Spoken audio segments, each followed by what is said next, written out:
Hello friend.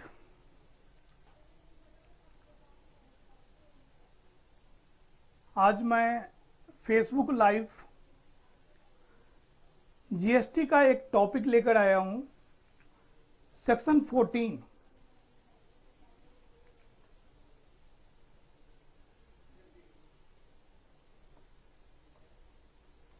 और section 14 में हम देखने जा रहे हैं कि क्या प्रोविजन है सेक्शन 14 का। हमारे पास सेक्शन 14 सीजीएसटी एक्ट का है।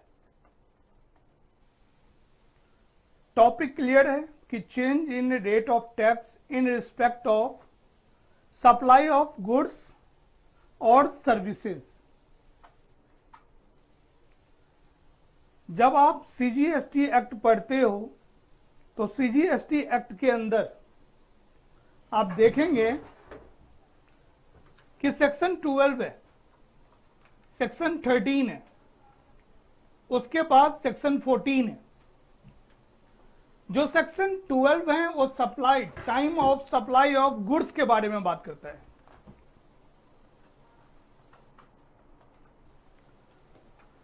और 13 time of supply of services के बारे में बात करता है।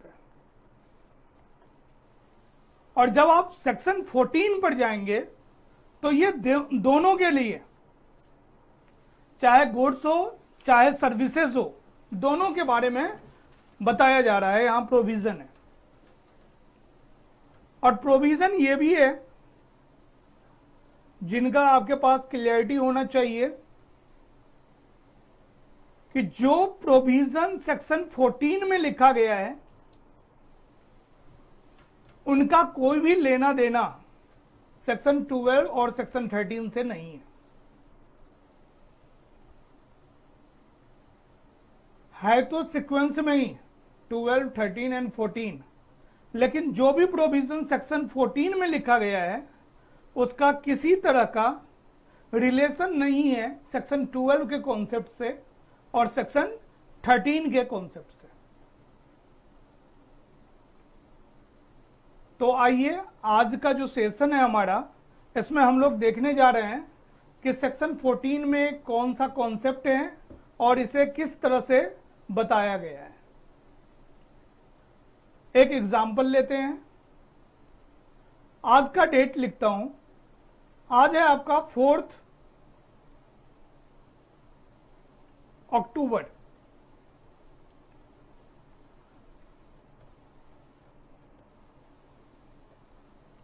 फोर्थ अक्टूबर है आज।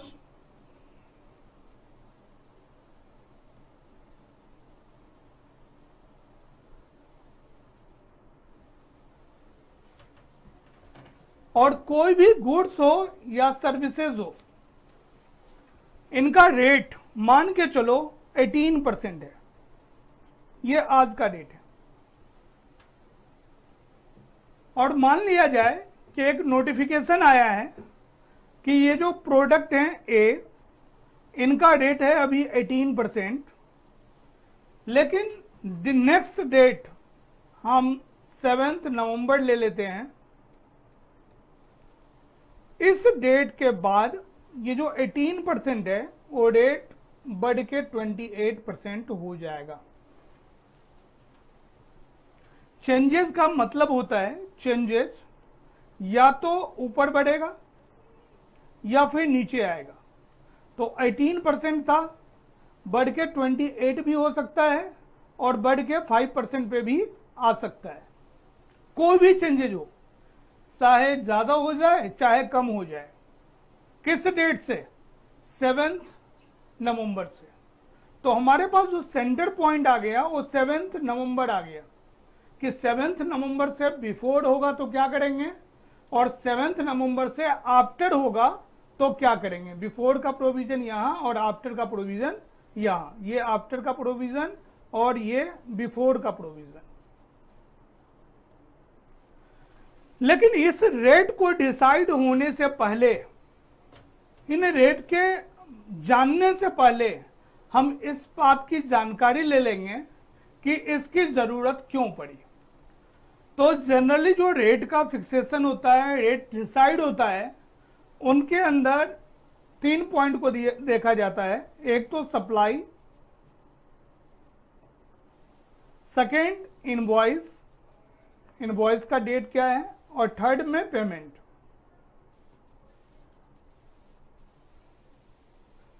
बिफोर 7 नवंबर से पहले रेट क्या था, 18%। उस टाइम में सप्लाई भी हो गया, इनवॉइस भी चला गया और पेमेंट भी मिल गया, तो किसी तरह की नए प्रोविजन की जरूरत नहीं है। तीनों ही चीज, चाहे सप्लाई हो, सप्लाई करने टाइम में, या इनवॉइस इशू करने टाइम में, या फिर पेमेंट रिसीव करने टाइम में, यदि उस प्रोडक्ट या सर्विसेज का रेट यदि 18% था, तो फाइनल हमारा रेट क्या होगा, 18% ही होगा। अब बात करते हैं आफ्टर।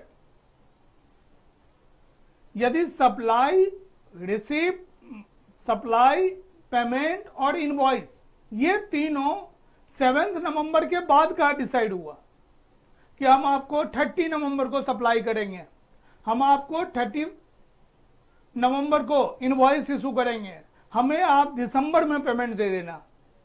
तो यदि इस तरह का लाइन है, आफ्टर का लाइन है, कौन से डेट का, 7 नवंबर से बाद का टाइम है, तो तीनों ही सिचुएशन, सप्लाई भी, इनवॉइस भी और पेमेंट भी 28% पे हो रहा है। ज्यादा होगा तो, यदि कम होगा तो 5% पे हो रहा है। तो हमारा जो फाइनल रेट है वो क्या होगा, या तो 28% होगा, या फिर यदि कम हुआ होगा तो 5% हुआ होगा। अब थर्ड सिचुएशन में क्या दिक्कत है,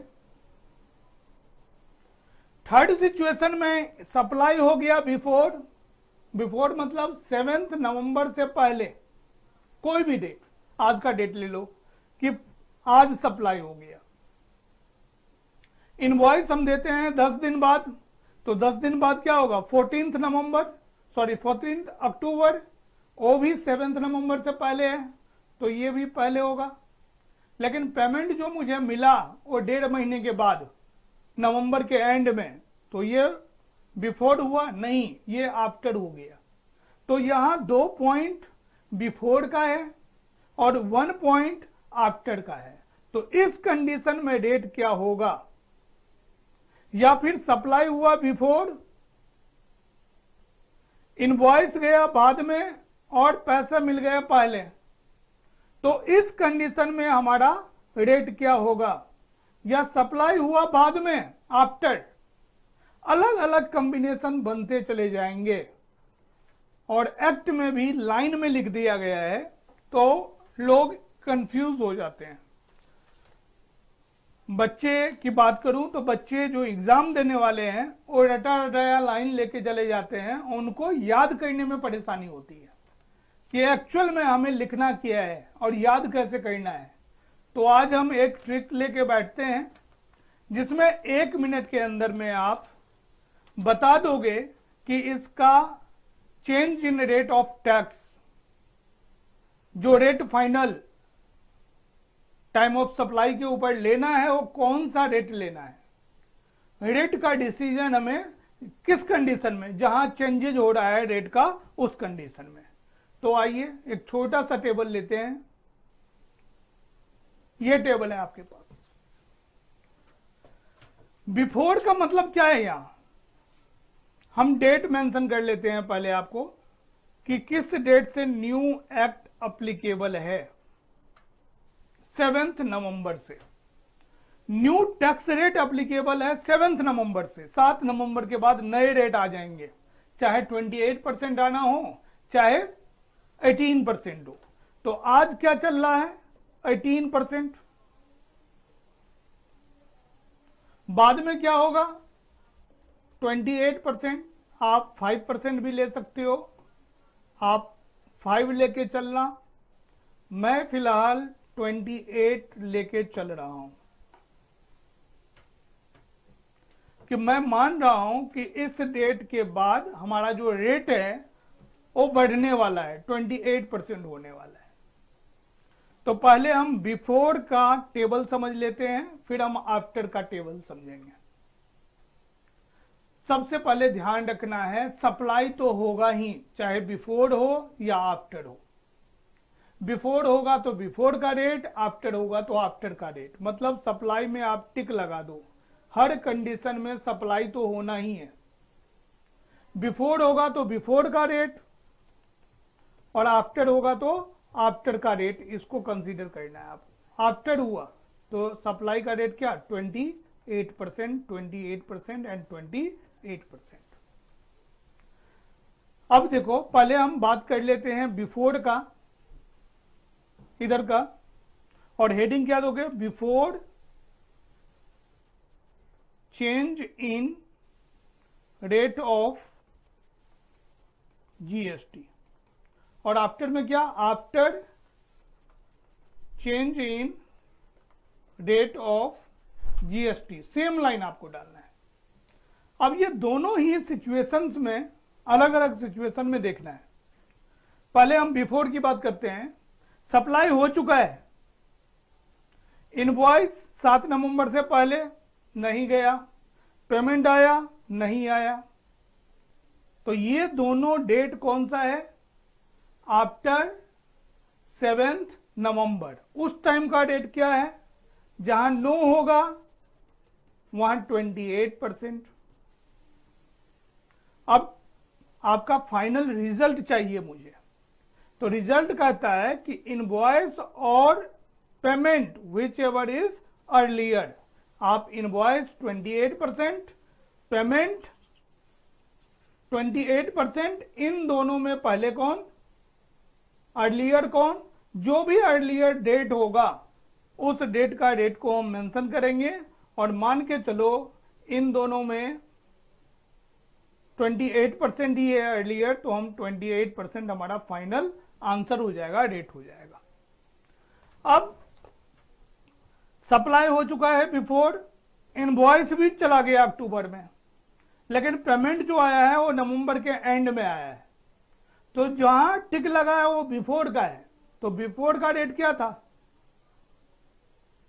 बिफोर का रेट था 18%, और आफ्टर का रेट क्या है, 28%। तो यहां रूल कहता है जो इनवॉइस होगा वही रेट को लेंगे, तो इनवॉइस वाला रेट कौन सा है, 18%, तो हमारा आंसर होगा 18%। लास्ट को लेते हैं, ये नहीं हुआ जी, ये हो गया, ये नहीं हुआ बिफोर, मतलब 7 नवंबर से पहले नहीं हुआ, तो कब हुआ होगा, 7 नवंबर के बाद। रेट क्या था, 28%, और ये हो गया, मतलब 7 नवंबर से पहले कितना रेट, 18%। तो यहां कहता है हम पेमेंट वाला रेट लेंगे, तो पेमेंट कितना है आपका, पेमेंट का रेट 18%, तो हमारा आंसर क्या होगा, हम 18% को कंसीडर करेंगे यहां पे। तो ये एक चार्ट है जहां आपको देखना है। इसी तरह से आफ्टर वाले सिचुएशन में सप्लाई हुआ होगा तब जीएसटी लगेगा, तो आफ्टर 7 नवंबर के बाद सप्लाई हुआ तो रेट 28% है। क्या इनवॉइस आफ्टर हुआ, न तो इनवॉइस आफ्टर हुआ न ही पेमेंट आफ्टर हुआ, इसका मतलब जो 7 नवंबर का डेट था उससे पहले मिल चुका होगा इनवॉइस और पेमेंट, और रूल कहता है इनवॉइस या payment which ever is earlier. तो ये कितना परसेंट, 18%, ये कितना परसेंट, 18%, तो हमारा आंसर कितना, 18%। यहां ये हो गया, ये नहीं हुआ, मतलब 7 नवंबर के बाद आफ्टर इनवॉइस हुआ, यस, रेट क्या होगा, 18%।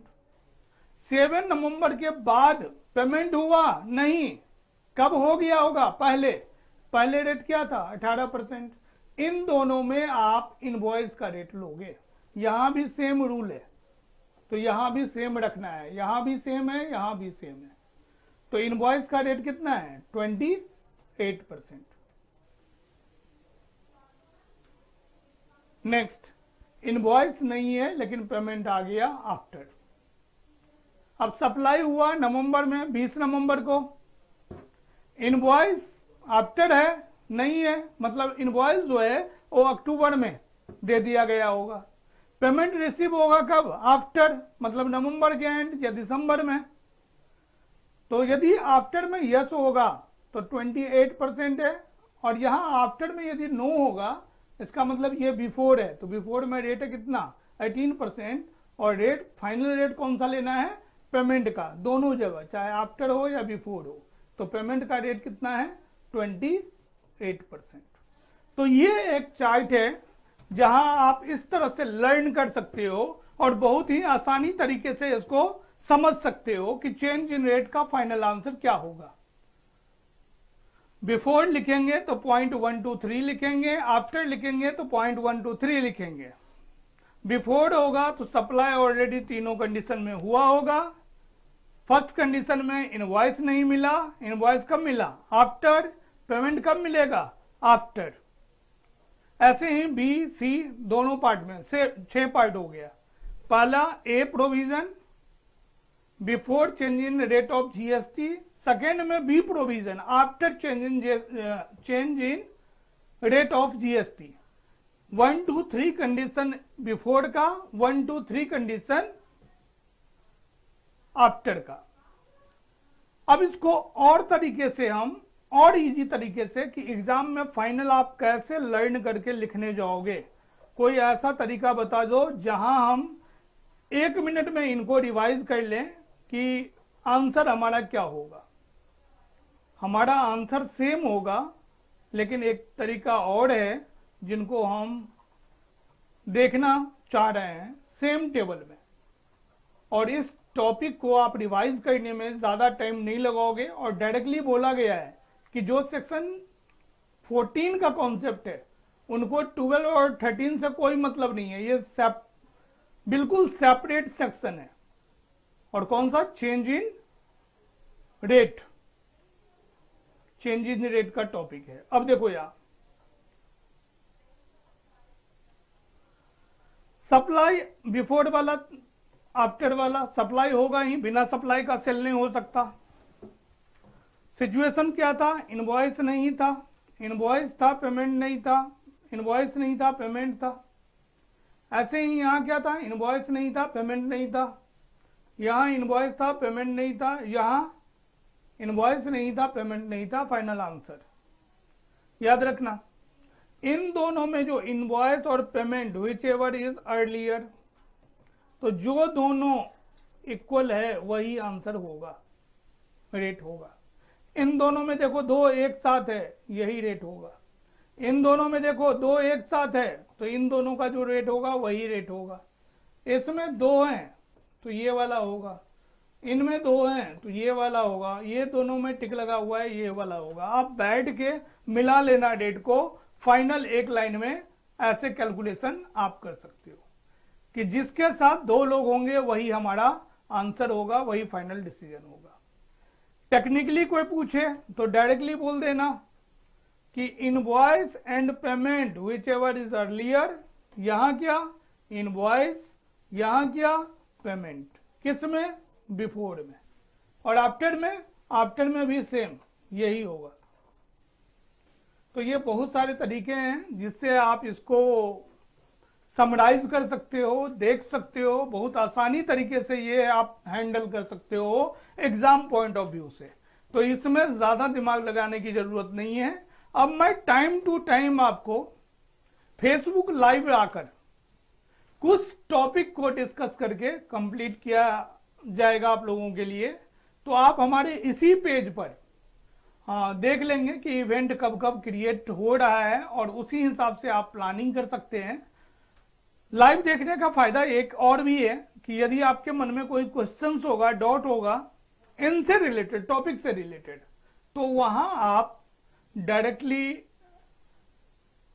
कमेंट में लिख देंगे, मैं उनको सॉल्व करने का ट्राई करूंगा, और ट्राई करूंगा कि सॉल्व करके आपको दूं। बाकी मैं आपको ये डिटेल्स बताना चाह रहा हूं कि हमने एक जीएसटी में पोर्टल बनाया है, LIBERTOIN, लिवर्टन.इन। आप गूगल में लिवर्टन जीएसटी डाल देना, चाहे वो हमारे फेसबुक का हो, चाहे वो हमारे यूट्यूब का हो, चाहे वो हमारे वेबसाइट हो, सब आपको ओपन हो जाएगा। आप वहां से भी पूरे जीएसटी को कंपाइल कर सकते हो, पढ़ सकते हो। और हमने इस कंपनी के साथ एक टाई अप किया है कि मैं किसी तरह का पैसे बच्चों से नहीं लूंगा। जो इनके मैनेजमेंट का कॉस्ट होता है, वीडियो को एडिट करने का, कंपाइल करने का, टेस्ट लेने का, तो ये कंपाइल करेंगे मैनेजमेंट, और मैनेजमेंट आपसे नॉमिनल चार्ज पे आपको हमारे क्लासेस भी अवेलेबल कर देंगे। और आप नहीं चाहते हो कि सिस्टमेटिक क्लास लें, यहां से नहीं चाहिए, तो आप जाओ हमारे यूट्यूब चैनल पे, हमारे फेसबुक पेज पे, आपको हमारे वेबसाइट पे liverton.in उनके ऊपर जाओ और आपको मिल जाएगा सारे वीडियो, सारे क्लासेस, सारे नोट्स। वहां हमारा फोन नंबर भी है। आपको किसी तरह का कोई डाउट पूछना है या अलग से कोई मटेरियल चाहिए होगा तो आप मुझे व्हाट्सएप करेंगे, मैं आपको प्रोवाइड करवाने का काम करूंगा। तो आप ट्राई कर सकते हैं, आप डिसाइड कर सकते हैं। आप लोगों में कुछ लोगों को लगता है कि जीएसटी में मुझे भी साथ काम करना है, तो आप इस वेबसाइट पे जाकर कुछ ईमेल आईडी है, वहां अपने प्रोफाइल में भेजिए और हम लोग मिलकर एक जीएसटी का पोर्टल को डेवलप करेंगे और उसको धीरे धीरे ऐड ऑन करना शुरू करेंगे। Thank you.